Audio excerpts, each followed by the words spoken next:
Hi, and welcome to Harness Racing, our review special edition. We have to say, Thomas, you're with us from Lexington, and we have a guest here with Ryan is here from the Hambletonian Society. Welcome. Well, thank you for having me, guys. And we are here talking about the Hambletonian and the Hambletonian Oaks. Thomas, you guys had a great day down in Lexington today, right? Yeah, we had 7 stars. We won 3 of the open sire stakes with the trotter, so it couldn't be a better start. And I was very impressed with the Kegstan and Selfie Queen. The track was not like super fast, and they went 53 with the plugs left and 26 and 4 last quarter on Selfie Queen. So it couldn't be better. So You could have won waiting 7. for the Malone State. Yeah, we could won 7. We have a couple of horses that we gonna do a little adjustment on. Takato, we're gonna do a little adjustment on, and Ladybugs and Bourbon. The rest we was happy with. That's interesting, and because you said we're here talking about the Hambletonian, you're talking about adjustments and changes, right? So, if there was one horse in the Hambletonian that you would see something change on for the next week, who would that be in the eliminations after the eliminations? Yeah, but you love to put the words in my mouth because you know what horse I want to do changes on, and it is Venray. People know I'm from Scandinavia, Norway, and for me, Venray is hitting his knees in the turn, so that's why he's losing 2 lengths in every turn, and you don't gonna win Hambo doing that. Then the Orange Cross have done an amazing job with that colt, and for me, he's. I still think he can win the Hambo, and I would love seeing that horse with no shoes, maybe no hobbles, and maybe just a knee tape on that horse. But maybe Andy and Julio want to wait to Lexington to do that. I was happy how he performed yesterday, Venray. Do you feel like it's a situation where they have nothing to lose? Yeah, they're going in maybe like a third or fourth. It's very wide open. I think you're gonna be like 6-1 morning line, something like that. The morning line is not good, so but he's gonna be like a third or fourth pick. Sure, they can pick up a piece, but he need to. I talked a little with Ernie Henry down here, and I think they're gonna do some adjustment on his bridle. I think the blinkers is coming back. All right, interesting. We got to keep an eye open for that. So why don't we go through the eliminations here. We started in the 5th race, was the first Hambletonian Oaks elimination. Here's one thing, Ryan, that I need to ask you about. As fans, I spoke to a lot of people at the track last night. They were very disappointed that the races were not one after the other. They thought that this should be the first 2 Hambletonian Oaks eliminations, as maybe 6 or 7, and then the 2 Hambletonian races, one after the other, 7 or 8, for example.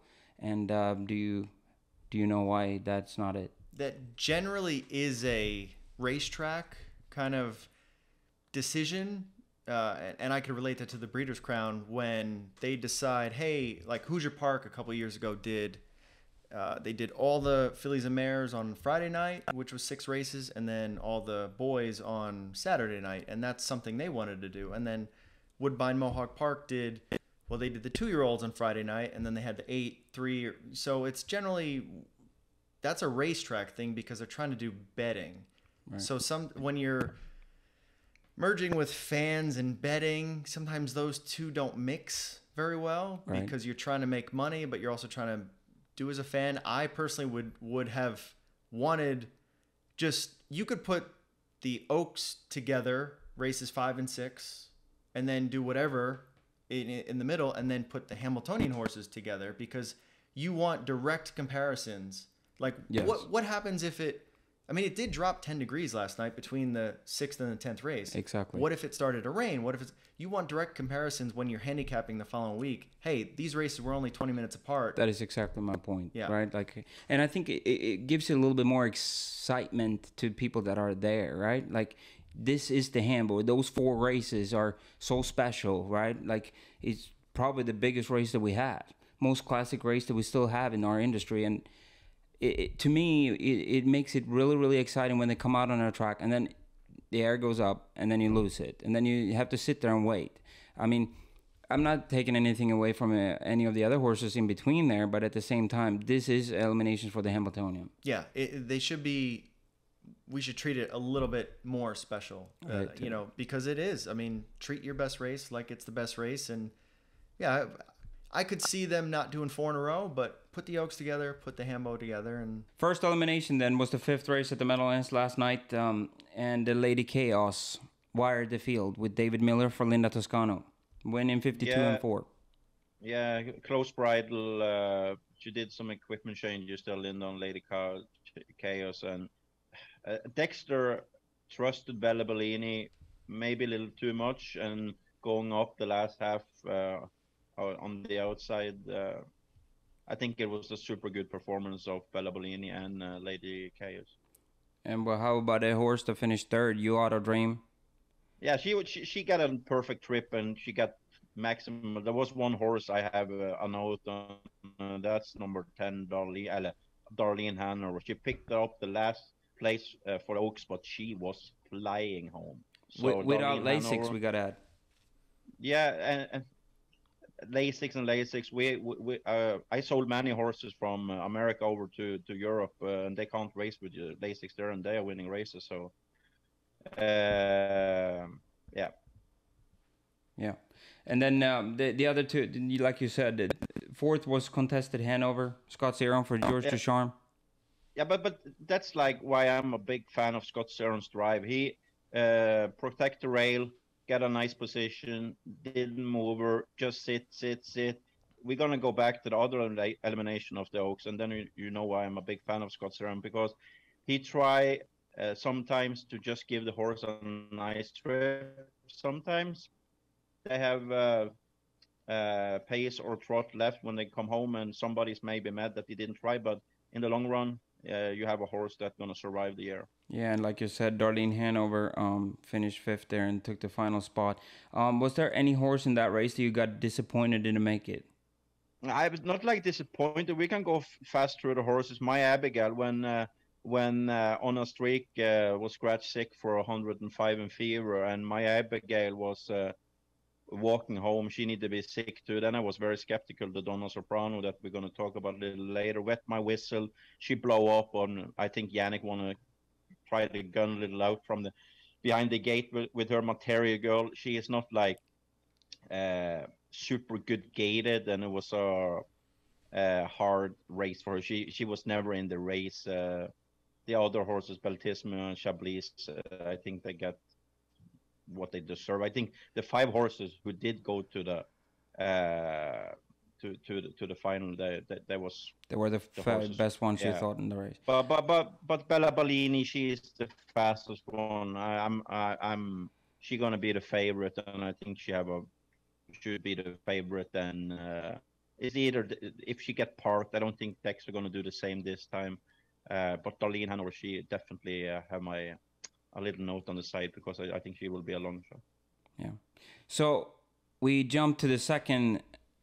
Wait. So I got something for the Oaks. I like that. The first. I like the new insight here. So, you know, I'm in the cave of the Hambletonian Society, and I'm just constantly watching all these replays. Races, Breeders' Crown. We go back to LADYCHAOS. She's the Breeders' Crown champion. Last year, that was basically the same race. Last night was the same race. You go back and watch the Breeders' Crown final.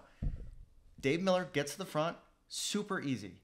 And basically, and even the Del Miller too. He gets to the front and he just backs down the backstretch, because he knows, and Linda Toscano knows, and pretty much everybody knows, this horse is probably better off a helmet. Yeah.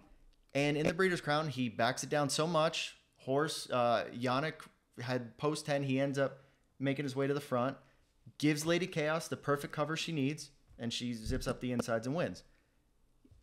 Jeff Gregory, week to week, last week in the Delvin Miller, he leaves LADYCHAOS, backs down the half. He moves to the front. He gets a nice, easy half, and then he sprints home and wins. They go to the half. What's the second quarter? 29-1. Yeah, they go 27-4, half and 57. Dave Miller's begging for anybody to come, and Jeff Gregory, sit in the 2-hole, never pulls. So you're saying Jeff Gregory drove a bad race? Going from the week before, he won. Yeah. Off of a very solid, slow middle half. Could this have been a case where he was just hoping to get into the final? Do you win the Oaks hoping? To win the Oaks, no. I mean, you don't go into these races hoping to win. You should be stamping your way and being one of the contenders. Like Bella Bellini lost, she was second, but man, that was impressive. Like, she raced hard, yeah. Huge last half. We all know that horse is good. That was Jeff Gregory's chance to be like, no, that last week wasn't a fluke. Instead, no, I just sat back and she didn't win. No. So what you're saying, if they were same scenario in the final, he needs to remove? Yeah, he needs to drive that horse. He's won the race before. He knows what it takes to win these big races, but I just felt like that was a missed opportunity, you know, because now if he's not aggressive and he doesn't win like he did, he could drop post 10, and now you're absolutely you need to win these Elims. You can't hope for just to make the final, especially when you have a good horse like that. Now you can draw the 10 hole, right? Yeah. But here, I'm buying the point to Ryan there with you have to do him. I think if you go to the front and like that, I think he will maximum be third anyway. I think so. I think if we push it a little further back, I think if somebody should move, it should be Dexter. I think David Miller was waiting for Dexter to come with Bella Bellini, and then Bella Bellini going to win. Maybe Jeff sat there waiting for Dexter, and Dexter never came. And then when he came hard. Yeah, but we can all agree Dave's done it multiple times with LADYCHAOS. He's waiting for somebody to come. And listen, props to her. That's not her style of racing. And she held on. And she is fantastic. That's why she won the Breeders' Crown. Yeah. So I'm looking forward to her. That's true. So we go to the next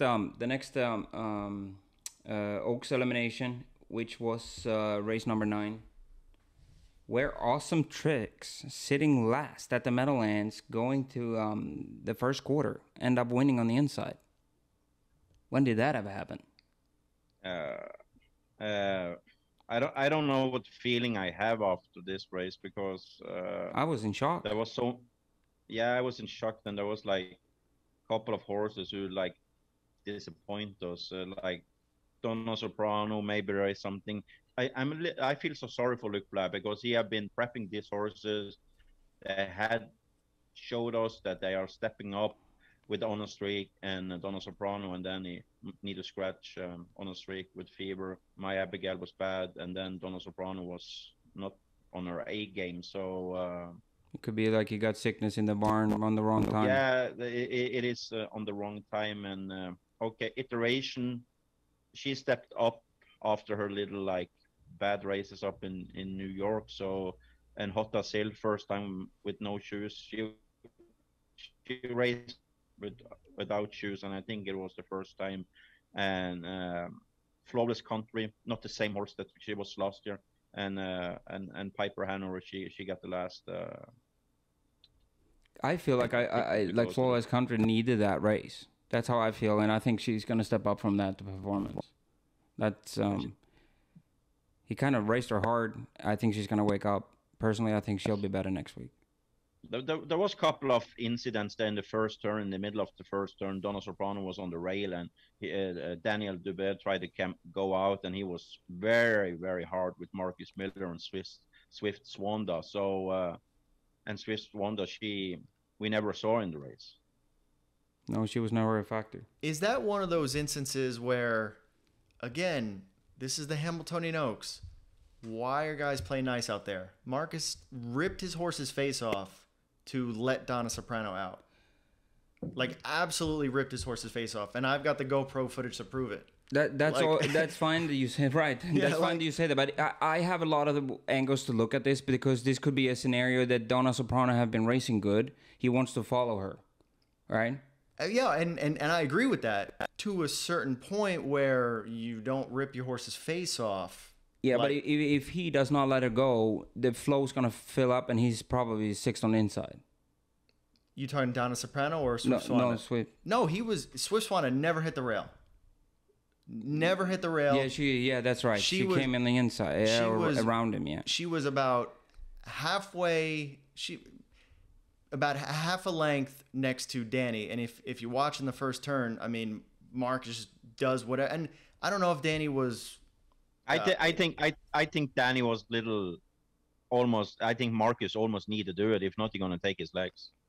Well, that's what I meant. I don't know if it was an uncomfortable thing, but man, it did not look good for Swift Wanda because it was an uncomfortable position. Yeah, he could have. It could have been a situation where we needed to talk to the drivers, like we always say, right? Yeah. Like we would have. We wanted to hear that situation. Yeah, but that's like that's why I'm missing some points here, because I want to have like yeah, you could have Marcus' story about that race. He was one of the favorites, and Donna Soprano big favorite, and we don't know nothing what happened after. Why can't we get like 1 minute with Daniel Dubé on the broadcast? Yeah, or the same with Marcus Miller. We could have, right? And I talked with Marcus 2 minutes before he got on the bike, and he said, "Oh yeah, I'm going to try to follow Donna Soprano," and that was the plan. But there's also a certain point when I hear it from drivers all the time. You got to be fluid with your driving, and a situation like that comes across, and man, it didn't look like that was safe to, unless Danny was in a bad spot, which he could have very well been. But yeah, that would have been nice to hear. You know, they're animals, right? Like Yeah. a horse can run in and run, you know, and stuff happens in the races, and it's just unfortunate. So that would have been good if we could have gotten an interview or something like that, or hear what they have to say at least. Both of them, yeah. I think they all should give comments after Yeah. races like that, especially in big races, like where people, you know, there's so many eyes on them, and we all watching it, and we're all watching it close, right? And we all the horses basically have fans, so there's at least a few guys or a few people watching every single horse. And we've all driven race horses. When you grab a horse that much, that generally they don't recover. No. Like, so you're Absolutely right. taking your horse out of the race before the quarter pole. Yeah, that's true. What about Verlin Yoder drive from? Okay, he tried to gun out from the 10 hole and get parked, and He came to Meadowlands, in my opinion. He came to Meadowlands to give his horse a shot, and he gave the horse a shot. It didn't work out, and I'm sure he's disappointed. But sitting last, I don't think he would have finished any better. But like if you take Maserati, she was maybe the horse I could see who had little trot left behind horses, and could with a little better trip maybe go to the final. Yeah, most likely. Iteration was second. Brian Sears from Marcus Miller. Maserati was I thought. Yeah, Maserati didn't make it. she did not make it. No. No, she didn't make, but she had little trot left there behind horses and was very close. Yeah, that's luck, right? I Bad had luck. I had cameras on the 7 Piper Hanover and Maserati, and what a show back there. Like Right. I can only imagine. the first 3 You gotta quarters. release that footage. It's available on our YouTube site. So what a show that was back there. And Piper Hanover, same thing with Awesome Tricks. I mean, just do I go left? Do I go right? Do I go? There's no flow. Nobody's moving. And then you have Yoder parked. So Piper Hanover's, I would say, she raced phenomenal. She was zigzagging in and out. So she might be a horse that could win the whole thing. Yeah. With a trip, just a normal trip, because that was not a normal race. No, and she spotted them like 5 lengths from the half on, and she gained a lot of ground on them at the end. So that's interesting. But like I said, Iteration was second. She raced well. Yeah, she raced well. It was a step up from her after the little bad performance up in New York. Hot as Hill, almost never seen the rail. No shoes factor. I'm still a Bella Bellini fan, and I'm still gonna be it. And Ryan? My only question about Iteration was, and going back to the fractions, so they went 28, 56, 124, and 1. That's 28, 28, 21, 28, and 1. Yeah. Yoder's parked on the outside. He really wasn't pressing that hard, which is little. I mean, what happened in the good old days when you were parked and you were rolling? Gunning. So they only went to the half in 56. That's pretty. Is that intimidation, you think? Brian's here sitting on the front and you come in? No, Yoder doesn't. He's not intimidated by it. intimidated? No, he doesn't. No. But my question is, like, again, I don't know. Sears stepped on the gas. He went from Yoder was parked to about 3 lengths on Yoder in about 10 strides, just coming out of the turn.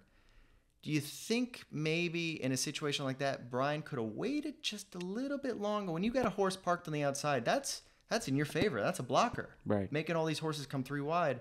I just felt like he maybe stepped on the gas a little too quick. Yeah, in situations like that, it could be also that he wanted to surprise them, right? And, Yeah. and open up on them, and then they had to chase him, right? But yeah, now since he lost, Yeah. yeah, he probably should have waited a little bit, and I agree with that. Thomas, have no comment. Yeah, I always have a comment, but like I have a mixed feeling after. I think the first elimination is just better horses too of the Oaks and like that, and that the Brian go 50. She should be okay with 56 to the half, like, and 124. I don't. She should normally Sprint home in 27 and a piece. I think Bella Bellini can. Yeah, I think so. She go home 28 and 4, and okay, awesome tricks. She looked good coming on the inside, but I think it was also the horses in front, like, was on the not on the gas pedal. There was some of them was like coming home 28 and a piece, and if not Tim Tetrick moves try outside, to go out, yeah, move outside with Maserati, awesome tricks will never go in there, and then Maserati will making the come on the inside, be in the inside and being maybe third or fourth or something. Those are split second decisions that we make, right? Or the boys make out there, and he's a Hall of Famer. I agree with Thomas to say that the first division was just a much better group of horses, and they proved it. And like you said, 28 and a piece, that's none of those horses, that's really not good enough on any of the end to win not finishing in 28 and 4. Yeah. I totally agree.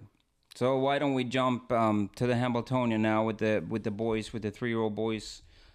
First elimination, delayed Hanover, Dexter Dunn for Åke Svanstedt. Boy, was he ever good. Yeah, second time with no shoes. He had no shoes first time. Last time when Åke parked the whole group of horses, and he go 50 and he got beaten by Dancing in the Dark. And second time, no shoes, Dexter Dunn, perfect trip, and have a mixed feeling here too. It was like looking forward to see Dancing in the Dark, and yeah, he struggled. The break in the turns, if people think that was coming out of nowhere, no, it didn't. I could see that break was coming at least 116 before it comes. Yeah, that's sad though. You coming in with the Hambletonian favorite at that point, and the horse makes a break. That is very disappointing. I'm sure the connections are not happy. No, and I think the race didn't plan out how they wanted. Like when CUATRO Julio protect the rail with Senistride getting back, the late float out, Ambassador, we know Åke was going to gun out. And I think Timmy was little wondering what Brian was doing, because Brian was letting him float out, but when he saw Åke going to the front with the Ambassador, he jammed the brake with Son of a Mystery. And it was not, we can't say they drove for the stable together, those guys, because I think Dietrich was waiting for Brian to go first stop and give us Dancing in the Dark second overthrow. And why do you think Brian sat in?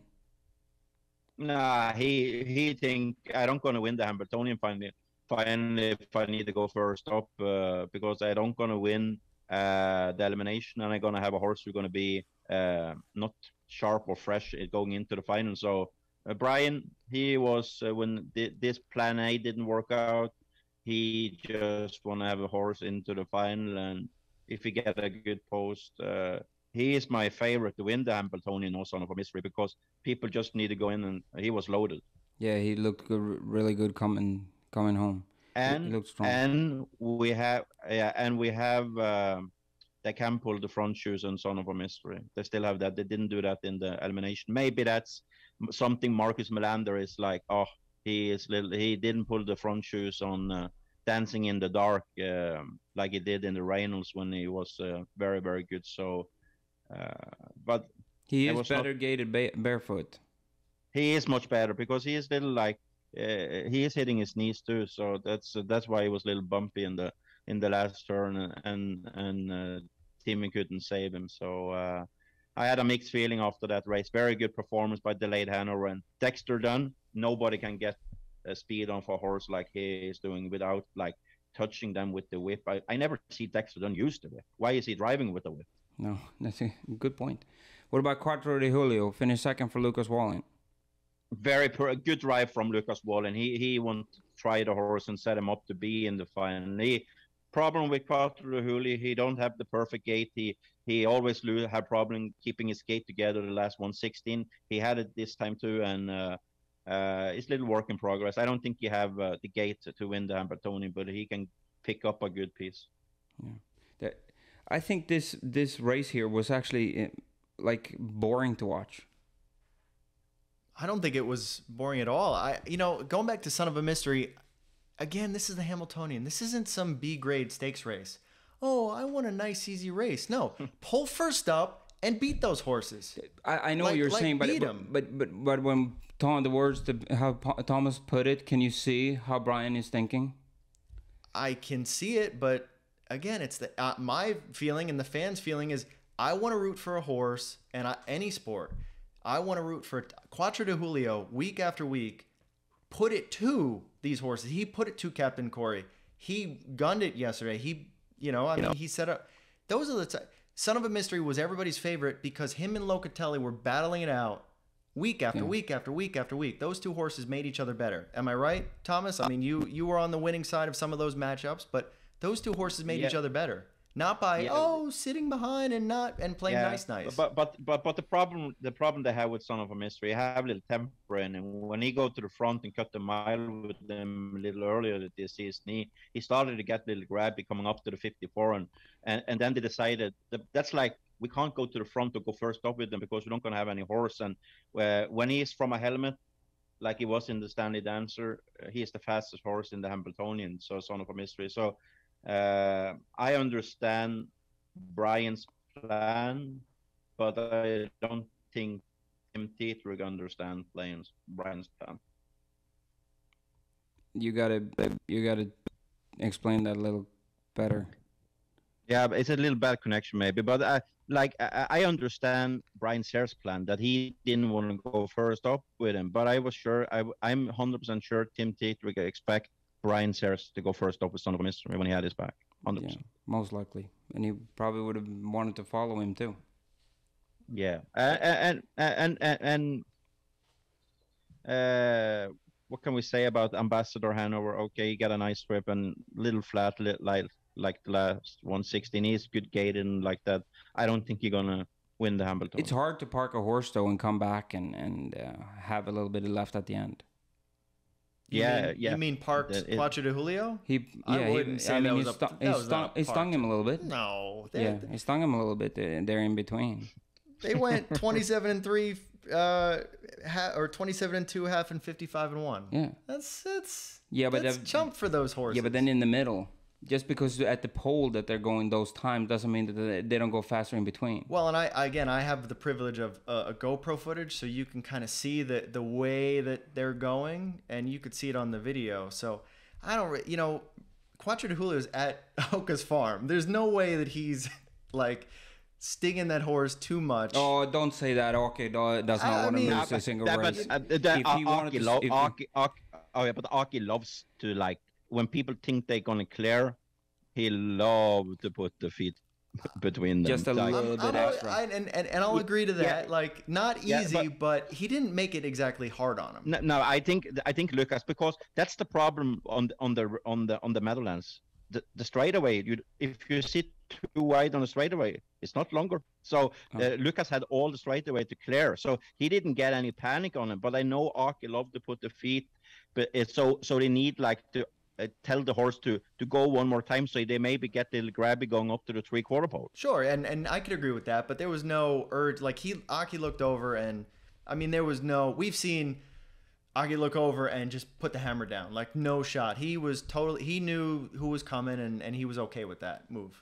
Yeah, I still think he stung him a little bit, and he wanted to. I could see that Aki really wanted to park him, but he changed his mind when he was coming at him.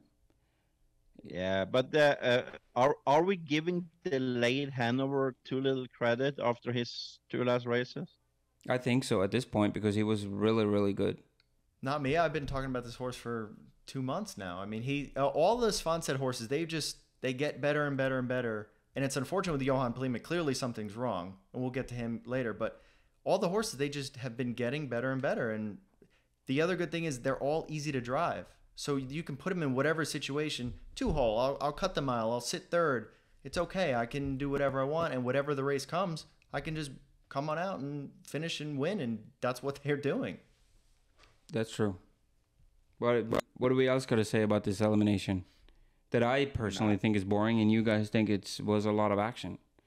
You see how different we look at races, right? How interesting that is. I don't think it was very much action. I was like, I was hoping for Dancing in the Dark because I love the horse, but you need to be ready. You need to be, on that day with the Hambo, and he had a miscue in the last turn. I didn't expect that, but that's the game. Son of a Mystery. I have a mark that he was loaded, going over the finish line. It was only him. I have that. There is only one question mark. Not many people is discussing that. Should Brian Sayers have inquiry on him with Senna's Ride because he jammed into Senna's Ride when Senna's Ride made a break? That is a good question, yeah. I did not look at it that way. I thought the Senna's Stride ran up in the back.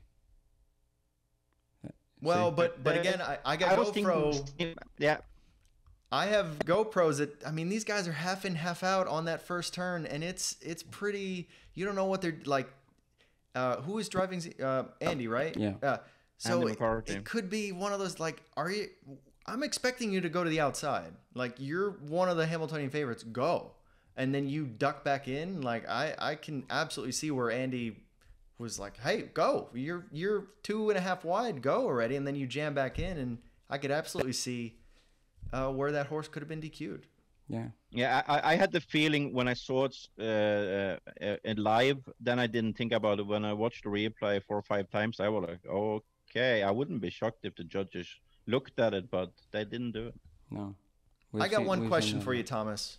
So going back to Son of a Mystery and Locatelli, again, those horses were just pushing each other for a couple of starts there. I think it was 5 races in a row where they were. Yeah. I had a big discussion. I know what you're going to say about it. That's why I'm still like, I'm not pissed, but I texted Dave Brower in the broadcast in the Meadowlands about that because Locatelli had a Murphy blind on and he was drifting out, and he was drifting out in Son of a Mystery's path on the home stretch. And if not, he do that, Son of a Mystery win that race. And there was like not a head move. And I texted Brower if that was something the judge should look at, and he said no factor. And it was clearly a factor. Well, that wasn't my question. What I was going to say is we had those 2 horses pushing each other. I'm going to go back to Dancing in the Dark. If I pull up a pie chart and go through every single horse of who those horses beat, Dancing in the Dark's resume, I mean, listen, college football does it. College basketball does it. Strength of schedule. Dancing in the Dark, yes, he had the fastest time. He had by far the weakest schedule, if you want to call it, of horses he beat. So I thought it was quite interesting. Like, this was his chance to beat horses. And he never, like, it's really every race he had, he didn't have to move until going into the last turn. It's really easy to sprint the last quarter, especially when the quarters are set up for you. Yeah, that's interesting you said that because that's a big angle that I go after because I don't think time matters. Time doesn't matter, but horses do. Horses do matter, and that's why I have liked Son of a Mystery for a very long time, right? So because he has beaten some what we think are caliber horses and have proven afterwards that they are caliber horses. I agree with you here. And Locatelli, I mean, I know he's had his issues, but he's also, like, he's got it in his heart. I mean, to again, how many races with Son of a Mystery, just noses apart, LADYCHAOS, Bella Bellini, those are good horses. And again, Dancing in the Dark, strength of schedule was at the absolute weakest. So this was his chance to just do something and failed the test. And beat good horses, and he did fail. He did fail indeed. We move over to Captain Corey. Everyone likes Captain Corey. What's not to like? Yeah, he's beautiful. And good. Yes. Very good horse. It's a super good horse, and it's cool to see when Aki do what he do. I've been watching Captain Corey very close many races, and I remember him on the Meadows when he one of the first sires leg as a baby when he impressed us. I think he went on 54 and a piece out there. He had like heavy shoes, TDR shoes, and he had 8-ounce bell boots on every foot. Noe, I think Noe just have a full swatch and a light bell boots on. And I don't gonna say anything, but people need to pay attention to the Hambletonian, because I don't gonna be shocked if Aki do something with Captain Corey. I don't gonna say pull the shoes, but at least he don't gonna have the bell boots on. I think he's gonna try to lighten them up if he have the feeling. He always take those decisions after warm up. So yeah, and second in that race was really fast. He was really good in the beginning, and then he's hit like, what do we say, couple of weeks, and then he was no good. He made breaks. They took the hobbles off. They qualified him, and now he races really well. Yeah, what can I say? He didn't race as a 2-year-old coming back, and not gonna say that he's been a puzzle, but he's like big body and stuff like that, and pull the shoes. I think it was perfect to try to pull the shoes on, and then okay, people thinks he made a break because they pulled the shoes. No, he made a break because he made a break. He does the same when he make a breaks in the middle, going into the first zone when it's like little tight and like that. He get more and more starts, and he get more and more experience. And hobbles, did they help him? People think so. My opinion, no. I think he is a so good gated horse that he don't need hobbles. That he could race without shoes, but now he goes with hobbles and shoes. And people gonna eat those words when he gonna go without shoes later this year and improve, because he is a horse who have the gait to go barefoot. But I think he stepped up, he digged in, and he was closing in on Captain Corey. So there was like a right in the right direction for really fast. And Dexter Dunn didn't push him, like when he did see that Captain Corey was gone with a couple lengths, he didn't push him too much. No, and he's raced a lot of weeks in a row now. I think coming up, it's going to be 5 weeks in a row.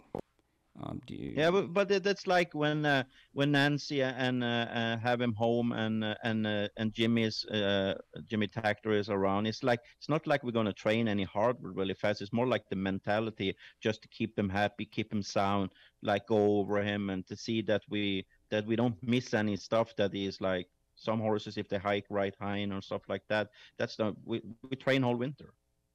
That's right. But again, that's fast miles 5 weeks in a row. Yeah, it is, and I understand what you say, because you can see it on some of the other horses with New Jersey Sire Stakes going in. It's hard for the horses going in with the week to week, and some of them had qualifiers and training miles. It's a hard schedule. It is indeed. He's just a good horse, figuring it out at the right time. That's dangerous. Like, yeah, it is. Dangerous in a good way. The most talented horse here, you think? Talented? No, Captain Corey. Because hard work beats talent when talent doesn't work. Yeah, of course. What if talent works? Of course. Yeah, but I can agree with Ryan that Captain Corey is maybe the best gifted and gated horse, but he's not the toughest. It's my opinion. I think the toughest one is Venerate, but he struggled with his gait and hit his knees really fast. It's a work in progress. I think really fast win the Breeders' Crown, but the plan was to skip the Hambletonian and take him to Kentucky. But after that qualifier and after that race, okay, the connection want to go, and we will see. But I agree, Captain Corey is the best gated horse. The fastest one is Son of a Mystery, and the best gated, yes, but best talent, most talented. Best, like you said, a young one figuring it out at right time. Yeah, that's a dangerous combo where he could, if he wins, I mean, I don't think anybody's going to be surprised.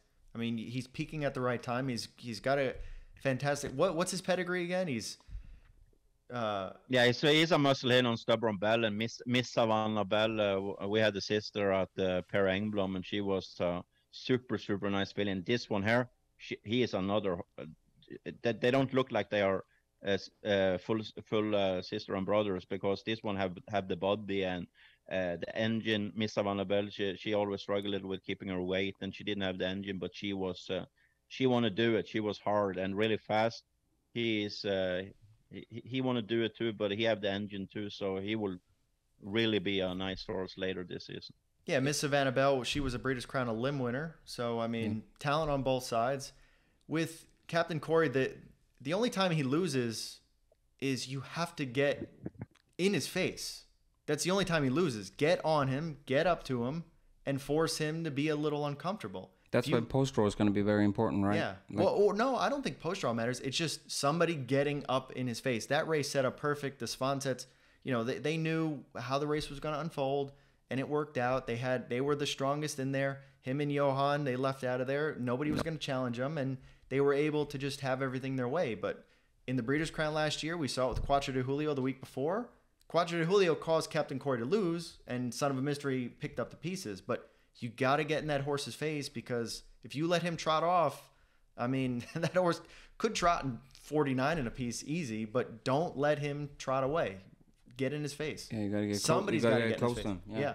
Or Yeah, make him but work. yeah, I agree a little with the Ryan there. I think he's a horse that need to open up in the middle of the last turn, because if you have a horse that he sees in the eyes, I don't think he wins the Hambletonian. He need to be a little, at least 2 lengths clear when he go home. Yeah, that's good. Venerate finished third. Andy Miller for Julie Miller. I talked a little with Andy today on the Red Mile, and he is happy. I think they're gonna try to do some changes, like Ernie Handry, who's the second trainer to Andy Miller, said that I think it was a blinkers or it was close bridle, one of them, to close him a little up, and I think they're gonna try to go with him, and I hope so, because I love the horse. I've been loving him from the start, and but he's been a big puzzle this year. Yeah, he has. Okay, here's my thoughts on Venerate. It's my job at the Hambletonian Society to promote the horses and to promote the Hambletonian and things like that. So we had last year, going into the Breeders' Crown, he won the Elim. Great, fantastic. We were all excited about Venerate. He loses the Breeders' Crown. On a Streak wins. Okay, so we've got On a Streak as the Breeders' Crown champion. All winter long, we're hearing about that. In Range was the other Breeders' Crown Elim winner. So In Range and Venerate and On a Streak. Those are the 3 horses that, you know, they ended the year very solid. Captain Corey got beat in the final. Southwind Tyrion, fastest 2-year-old. So those are like 5 horses that were like, okay, now Venerate wins the Dan Patch Award, 2-year-old. Mm-hmm. And then coming up in this year, we've got all the New Jersey Sire Stakes races. We've got CUATRO de Julio, really fast, Son of a Mystery, Locatelli, all these horses that are peaking early. And then we're waiting for Venerate. He has a nice qualifier. He comes out, he wins the Reynolds, which is a B-level stake, whatever. And then he makes a break in the Stanley Dancer. And he makes a break here. And there's 8 other horses that have a more impressive resume at 3 that I want to talk about. Yet everybody just wants to talk about Venerate. What has he done this year to, okay, everybody was saying, well, if he didn't make a break, then he'll be good. Well, the last 2 races, he didn't make a break, and he's just, meh. Like, so he's another horse that, So why do I have to keep talking about him when there's 8 other more impressive horses right now that are racing? Because we all can see that he has talent, right? Like what we talked about earlier. And we see the ability and how good he was last year, right? I think also people want him to come back and do good. So that's why we all always talk about him. Are we going to talk about him that much if he doesn't do any good in another 3 weeks? There's very unlikely, right? Do we think he's going to win the Hambletonian? I think it's going to be hard for him to win the Hambletonian. Do I think he can win the Hambletonian? Yes, I do. But there is somebody missing about Venerate last year. When Southwind Tyrion he was setting the world record in Red Mile. Mm-hmm. It is a if again. Venerate will won that race easy. That's why we are talking about his talent, and he will go 50 in a piece. Well, he made a break in the same spot he makes a break at the Meadowlands, right? In that last turn. It was not like I don't think it was on the same spot. It was more like coming out of the turn, not like in the middle of the turn. But it's very close. He's hitting his knee, and that's going to be his issue. We have his brother who raced today, Takato, and he is hitting his knees too. Yeah, and he's doing basically the same thing, but there's ability there. We can see it. We hope and want that Andy and Julie can figure it out and iron all the bends out, right? And I'm all for that, but like we're at the dance now. I'm all for all the pre stuff. It's not like we don't. Like we've been through all these horses here. Soon we talk about another one and another one, right? So we do talk about the other horses. Like I picked Son of a Mystery the last 4 weeks. But that doesn't mean I don't like Venerate. Okay. It means but it was the same thing with Johan. Yeah, but it was the same thing with Johan Palema. Last year he was just an average stakes horse, at a sire stakes horse. This year stepping up, and I was like, okay, Johan is stepping up. Yannick gave him good trips, and then he won the Anchorage Trot, and I was like, maybe I need to start pay attention to Johan Palema. And then he got a nice trip on Meadowlands, beating Bella Bellini, and in range, in a good mile. Times doesn't matter. And I like, okay, people is talking about Johan Palema as a favorite to win the Hambletonian, and I like, did I see so wrong last year that and early this year? And I was like, okay, he needed to be sick yesterday, so I don't gonna take anything away from him. But it was hard for me 5 weeks ago to talk about Johan Palema as a Hambletonian winner. But what Ryan's saying, he does have actually a much better and more impressive resume than Venerate has. Yeah, this year. And Johan took all the things that he was bad at too, and flipped them on its head. He was rammy. You couldn't drive him last year, and he didn't win. Great job with that horse. And now, I mean, one of his first starts this year, he was buried on the rail at Pocono, 5 horses all around him, and Dexter just no problem, bing bang boom, no problem. And then he was sitting at 2-hole, and he was leaving. He could do whatever he wanted. So he advanced from 2 to 3, just like we want. We want the horses to get better. And Venerate that's typical Aki horses. If you have Aki have his horses who like can you the benefit of the sand training, the horse who can take the training Aki is giving them on the strip on the deep sand, that's why they always come back as a trio. Like some of them like champions and some of them as a very good Grand Circuit horse. And he always have like a couple of sleepers coming back from 2 to 3, and like we always get surprised because we didn't see that last year. I got a question for you guys. Is Venerate the only horse that could win from post 10? Oh, that's a good question. I don't think any of the horses can win from post 10.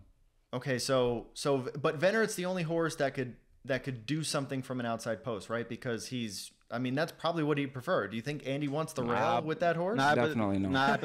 I don't think he wants to have the 10-hole, because the problem is he can't leave the gate so much. So that means he's going to be further back. I think the perfect post for Venerate would be a post 4. I just mean, like, let's say Son of a Mystery gets post 10.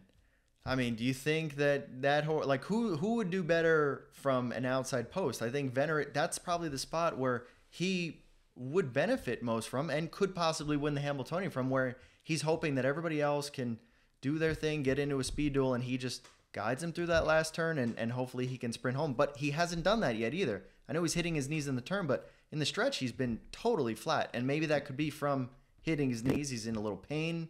He gets a little stressed.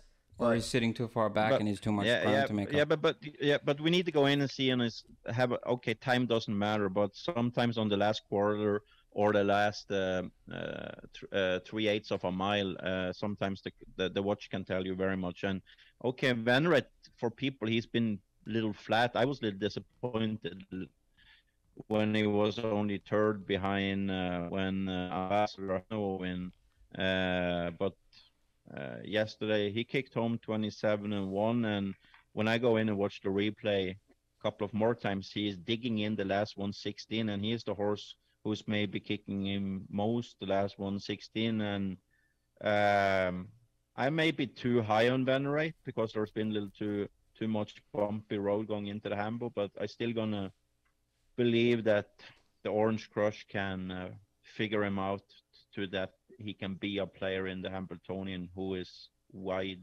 open right now. Yeah, and it's gonna be interesting to see the post draws, right? Where they're gonna end up behind the gate. That's always interesting. 4th was Take All Comers, a creatine horse. David Miller for Jim Campbell. He was sneaky good, that horse. Yeah, but we have been talking about him, Marcus, that he don't get the credit he deserves. He win on the wraps in the PA or PSI stakes down on Chester for a couple of weeks ago, and he can, if he can get a helmet, he can pass horses. He don't gonna win the Hambletonian, but I'm happy for Jim Campbell that he have a horse in the Hambletonian. Wide open race, and you said already 5 horses that can't win. How open is it then? But yeah, the 5 horses I spy both take all comers. Who other did I say? Locatelli, and you said Ambassador Hanover. Yeah, Ambassador Hanover. Locatelli, I don't gonna say that he wins the Hambletonian, but if Scott Ceron gave Locatelli he's due for another Hambo. Say the money man. Yeah, he's won the Hambo. He's won the Hambo 2 times. Say draw the rail again. He sit as a third on the rail.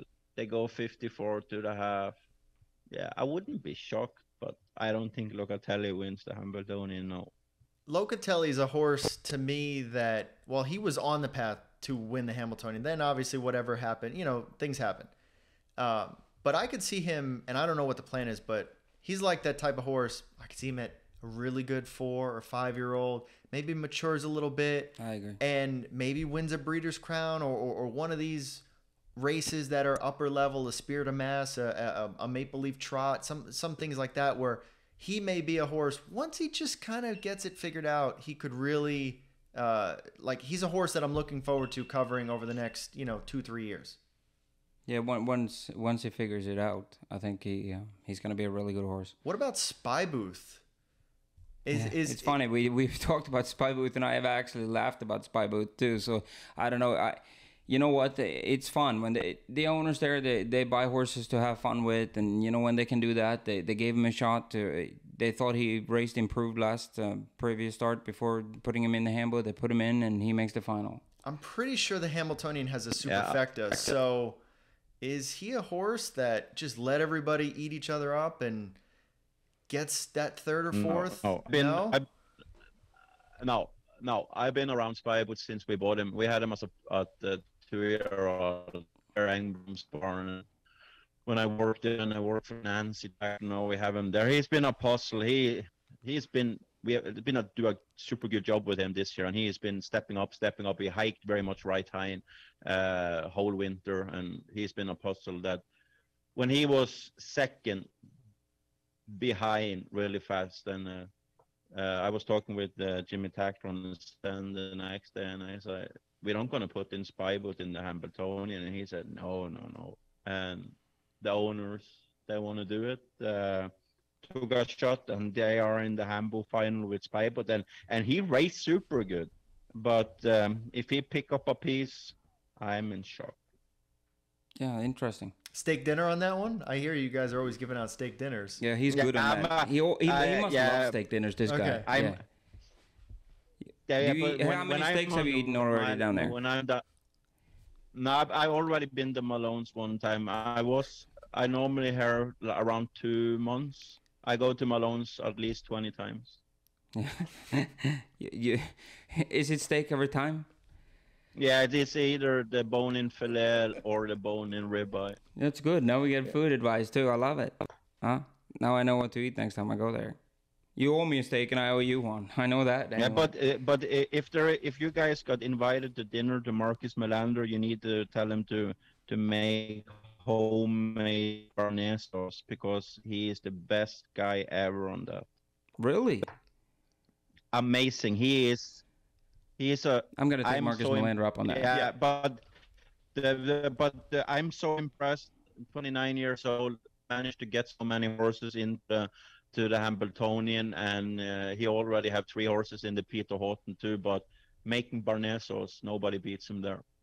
No. These are the types of things that I want to dive into deeper. So that we may just have to do a pot cooking with Marcus. Yeah, right. Yeah. Seriously. Forget the Hambletonian. We need to invite him one day and have a long interview about his life and have a steak dinner with homemade béarnaise. I think we should take him up on that. Yeah, but it's not just Marcus. Matthias Melander is also very, very good chef. What would be absolutely cruel is if we did it here while Thomas is in Lexington. That would be even better for And us. just More food. film it and just get that sizzle of that steak. Oh, it smells so good in here. And Thomas just is just drooling on the TV. That's right. Who do you think will have steak dinner Saturday night? I'm gonna definitely have a steak dinner Saturday night. And what horse and what connections to what horse do you think will sit down and order a steak dinner? I think Marcus Melander bounce back and win the Hambletonian 2021. Interesting. Ryan? Son of a mystery? Yes. You know, I reserve my pick based upon the draw, and we're gonna do we'll do a draw. You're show. very political, Yeah. and I was gonna say the same thing. Well, because I don't. If Son of a Mystery draws 7 or out, you know, it's gonna be real tough. But if he can draw, let's say he draws inside of Captain Corey. Captain Corey draws the 4, and Son of a Mystery draws the rail or the 2-hole. Like, Captain Corey cannot outleave Son of a Mystery. But is he going to leave? Since he's coming so good. It's the Hambletonian. Who cares if that horse is grabby in September? This is the Hambletonian. That's true, too. You win this race with that horse is set up for life. That's why we have this race. That's why everybody wants to win this race. You win this race, and that's it. So who cares how that horse rates in September or October? Go down the road, outleave Captain Corey, bada bing, bada boom. So that's that's kind of how my pick is gonna based upon the draw. I like that. That's interesting. If you think about it, there are actually quite a lot of levers in that race. And what's going to be interesting is Dexter Dunn picking off a Hambletonian elimination winner? Who's Yannick driving? Yeah. Is he going to drive really fast? Is he driving? I think I have sorted it out. Maybe I'm seeing in the future. I'm going to take a bet on that. I think Dexter Dunn stick with really fast. Yannick Ringgrass go to delayed Hanover, and Tim Tetrick is picking up Spy Boot. And who's going to drive Ambassador Hanover? Exactly. That's one you didn't think about. Yeah. Like, you guys also got to remember, like, Svensen's got 3 horses in this race, and they're all good. He won both Elims. This race is set up for him. Like, whether or not the drivers, you know, like it or not, they're setting up for Captain Corey to win this race. And delayed Hanover and Ambassador can win, but I mean, if Captain Corey wins this race, again, he's got the looks, he's got a lot of pedigree to him, and that's a horse that you can put on posters and you can market that horse as a sire. Delayed Hanover, sure, you can market. Ambassador Hanover, sure, you can market.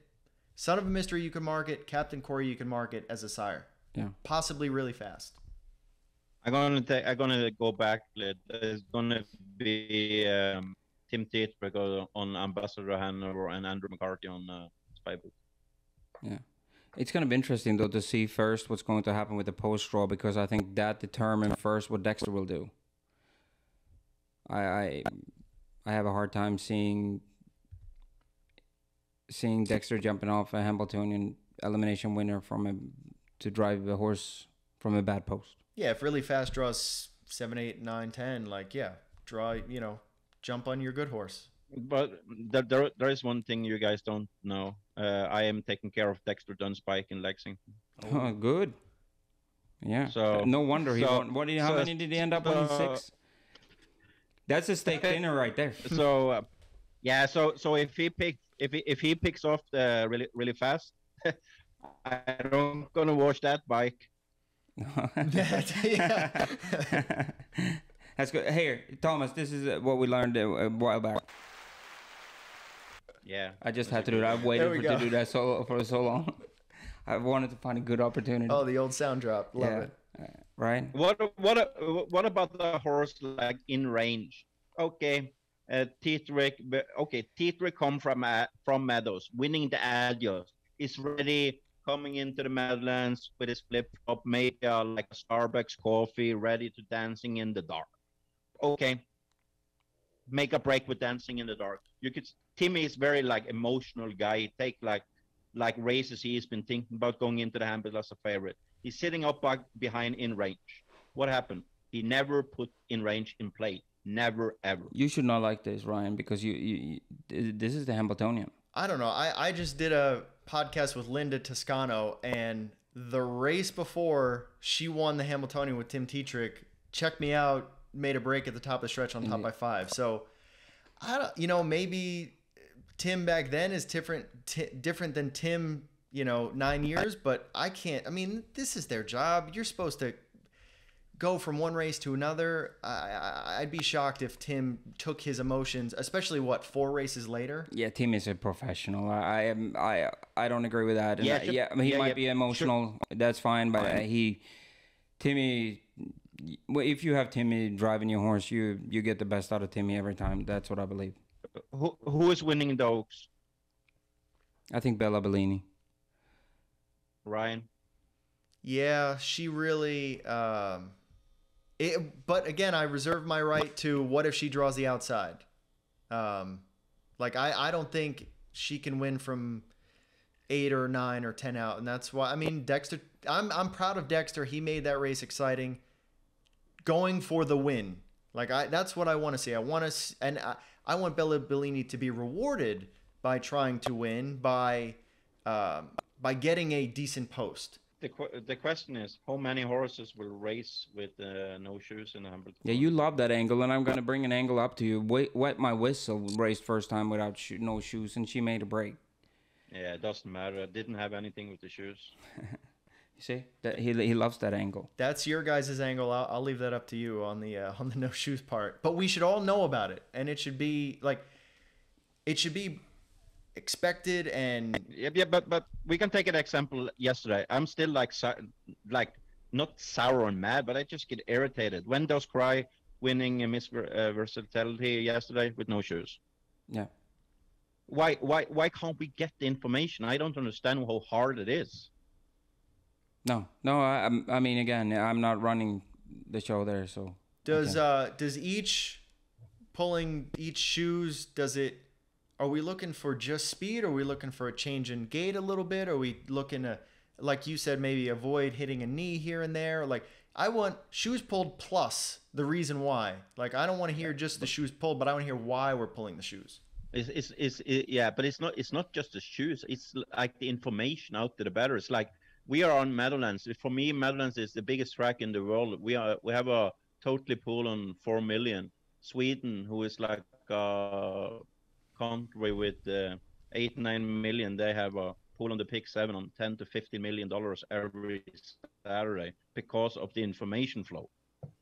Well, and that's for the bettors, right? You're looking for the bettors.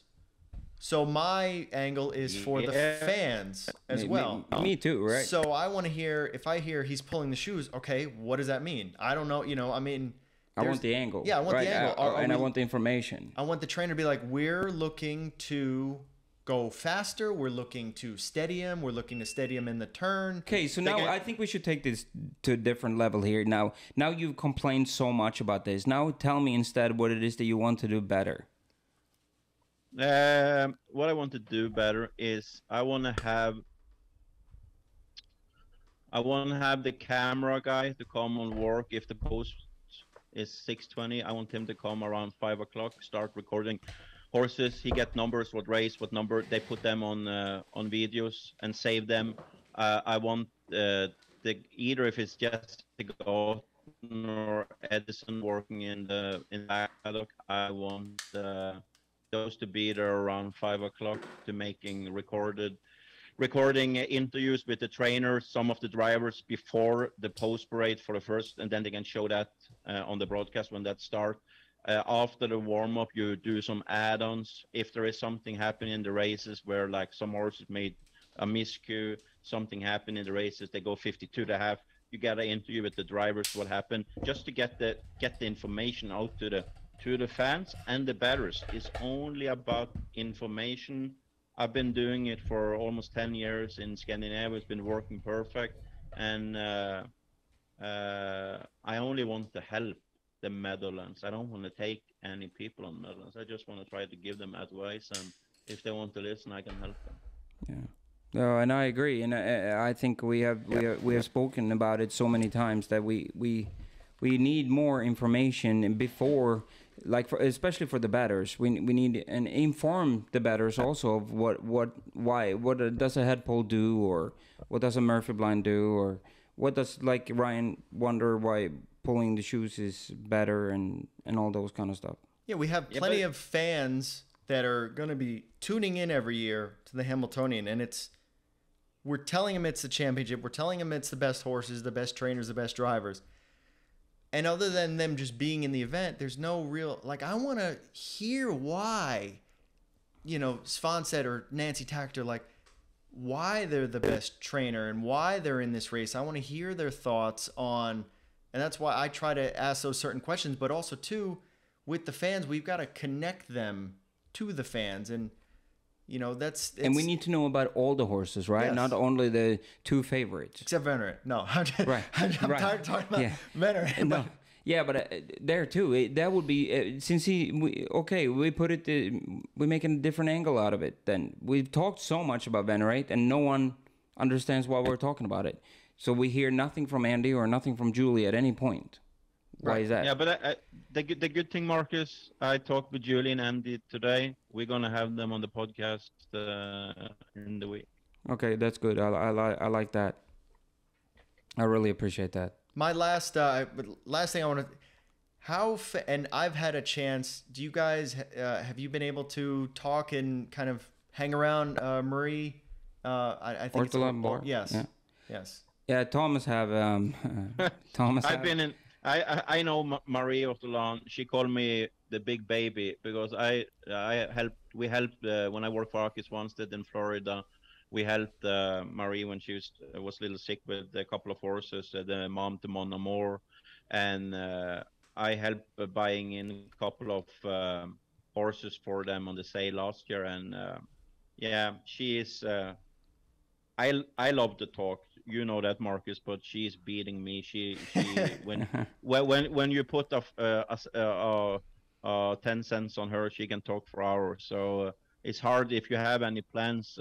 When she calls me, I need to talk 1 hour with her. If I could package a harness racing visual or to the media, I would send them just video of Marie in the barn and around her horses and things like that, and post-race, pre-race, because she's praying, she's sweating, she's nervous before the horse goes out on the racetrack. The horse, she's very passionate. She's so and then she's crying afterwards. She's hysterically smiling. Like, those are all of the things that I want to see in harness racing. And going back to last year's Breeders' Crown with Linda, you know, and Century Fowler wins, and everybody's just swarming Dave Miller, like, with hugs and smiles. And those are the things that will instantly connect to fans, because if the people that are in the sport love the sport and the people at the top of the sport love the sport, I know that the drivers, listen, part of their job, like we were saying with Timmy, is you have to be a little bit robotic. Like, you go from race to race, and you cannot let the race before, but it would behoove us to have these guys get media training to show extra emotion, notch it up to 11, because once if the guy who wins the Hambletonian if he's not totally ecstatic, like, imagine if Marie wins this race, it's gonna be pandemonium. If they don't care, why would the fans care? That's right. I'm right with you on that.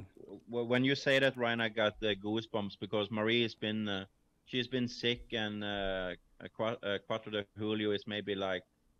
She says that there's a horse who's keeping her alive and like that. So it would be an incredible story if CUATRO de Julio go out and win the Hambletonian in 2021. But another thing, if Venerate wins the Hambletonian, I think Marie will be happy. She took care of Love You, and her husband Jean-Pierre Dubois, he is owning Love You, so she have a little connection around Love You too. Oh, interesting. I was joking yesterday. I had all my GoPros on all the race bikes and pointing in all different directions, stuff like that. I said, no, next week I'm gonna sacrifice one GoPro in the Hambletonian and just put it on Marie, because I want to get the full effect, because that is a package that we can just take that and market it out to everybody, because it's what you want to see. I love doing stories on the caretakers and the grooms, because they're the ones that love the horses. Henry, who takes care of Captain Corey, all the girls at the Melander stable, Elise, and Michaela. We need to mention one thing. Henry, you said on Captain Corey. Yeah. Henry take care of Delayed and Ambassador. All three. All three of them. Yeah. He have 3 horses in the Hambletonian. Yeah. That's amazing. What a great job. It's incredible. He just have that touch, right? Yeah, and he cares. I spent about an hour and a half with him the other day, and just we walked into the paddock. We walked to every horse. Every horse was in the paddock, and he loves the horses and he cares. And it's just nice to show and to be around people that love the horses. And those are the things that will instantly connect with people. And that's what we need to showcase more. That's true. No, awesome. Good stuff. Great stuff, Thomas. Thanks for connecting with us from Lexington.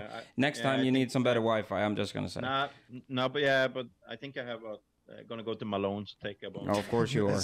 Of course, it's steak time. Yeah. Maybe Jeff Ruby's. Yeah, good. And thank you, Ryan, for joining us.